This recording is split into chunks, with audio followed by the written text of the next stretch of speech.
Bekezela ngane yami ngoba nguyena osinika indawo yokulala.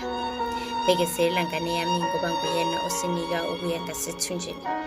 Jabula mntanami ngoba nguwena owenza sibe nakho ukuqoqa. Ngikhalela kuwena ma, ngithi uzongisiza. La mazwi owasho kimi ayangibhidliza. Cha, akangakhi. Impilo yami ayinako ukuthula.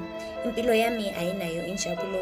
Impilo yami igcwele inzondo, igcwele izinyembezi ezigcwalisa umhlathuze. Umbuzo ngokuthi ngingathanda kanjani ngizinyanya nami.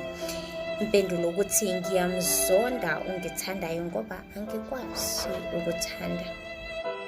Bekezela ngane yami ngoba nguyena osinika indawo yokulala. Ukubekezela sekungehlule wema, ngoba lokhu kubekezela akunamphumela omuhle. Ukuya ngami ngabe ngizihlalelele emgwaqeni kungcono kona ukuhushwa amakhaza. Ma wami ngabe ucabange wajula besizokwakha itshotshomba ndawana thize. Mhlampe bekuzoba nengelosi thizeni ethunyelwa ngumdali. Ma, awucabanganga wajula. Bekezela ngane yami ngoba nguyena osenza sibe nako ukuya ngasethunjini. Ngingamane ngibulawe yiyo indlala kunokuthi ngidle ukudla okunesizathu esingisabisayo nami. Kimina kungcono ukubanga ukudla namagundane. Ma wami ngabe ucabange wajula besizoba nengajana yethu, ngabe asihlukumezekile ngale ndlela.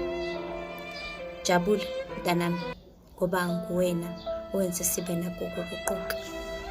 Ngijabuleleni engaka wema, ngoba uma yenzeka kimina lento ngisuka ngikhala.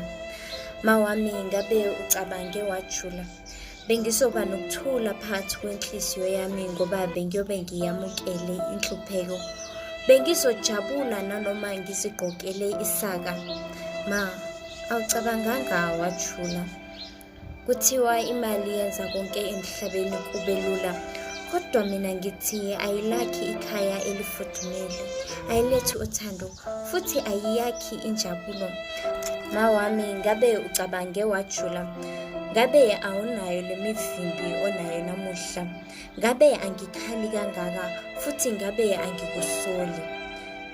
Ma, mina sengikhathele, ngiyaphuma kulesi sihoko. Ukubekezela kungehlungu.